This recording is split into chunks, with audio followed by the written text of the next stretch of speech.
കളമശ്ശേരിയിൽ മഞ്ഞപ്പിത്തം പടരുന്ന സാഹചര്യത്തിൽ സ്ഥിതിഗതികൾ വിലയിരുത്താൻ യോഗം വിളിച്ച് മന്ത്രി പി രാജീവ്. ആരോഗ്യ വിഭാഗം ഉദ്യോഗസ്ഥർ, മുനിസിപ്പൽ ചെയർപേഴ്സൺ, കൌൺസിലർമാർ എന്നിവർ പങ്കെടുക്കും. 13 പേർക്കാണ് രോഗം സ്ഥിരീകരിച്ചിരിക്കുന്നത്. കൂടുതൽ വിവരങ്ങൾ വിഷ്ണു നൽകും. Vishnu, good morning. നേരത്തെയും ഇത്തരത്തിൽ നിരവധി പേർക്ക് മഞ്ഞപ്പിത്ത രോഗബാധയുണ്ടായിരുന്നു. അതെനിക്ക് തോന്നുന്നു ഒരു പ്രത്യേക കെട്ടിട സമുച്ചയം കേന്ദ്രീകരിച്ചായിരുന്നു ഇത്തരത്തിൽ ഉണ്ടായിരുന്നത്. ഇത് ഏത് ഭാഗത്തുള്ളവർക്കാണ് ഇപ്പോൾ ഈ രോഗം സ്ഥിരീകരിച്ചിട്ടുള്ളത്?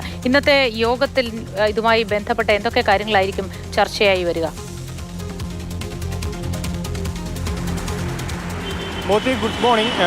ഇന്ന് യോഗം മന്ത്രി അടിയന്തരമായിട്ടുള്ള യോഗം വിളിച്ചിട്ടുണ്ട്. കളമശ്ശേരിയിലെ 10, 11, 12, 13 വാർഡുകളിലാണ് ഇപ്പോൾ കൂടുതലായും ഈ മഞ്ഞപ്പിത്ത വ്യാപനം വന്നിട്ടുള്ളത്. അതിൽ തന്നെ 10ാം വാർഡിലാണ് ഏറ്റവും കൂടുതൽ. പെരിങ്ങഴ പ്രദേശത്താണ് ഇപ്പോൾ ഏറ്റവും കൂടുതൽ മഞ്ഞപ്പിത്ത വ്യാപനം ഉണ്ടായിരിക്കുന്നത്.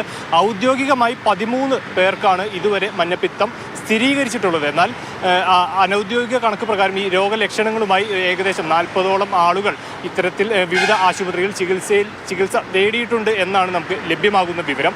ഏതായാലും 13 പേർക്ക് ഇപ്പോൾ രോഗം സ്ഥിരീകരിച്ചിട്ടുണ്ട്. ഇതിൽ ഒരാളുടെ നില അല്പം ഗുരുതരമാണ്. ഇതടക്കം ഇന്ന് ഇപ്പോൾ മന്ത്രിയുടെ യോഗത്തിൽ ചർച്ചയാകും. ഇന്നലെ നഗരസഭാ കാര്യാലയത്തിൽ ആരോഗ്യ വിഭാഗത്തിൻ്റെ ഒരു പ്രത്യേക മീറ്റിംഗ് നടന്നിരുന്നു.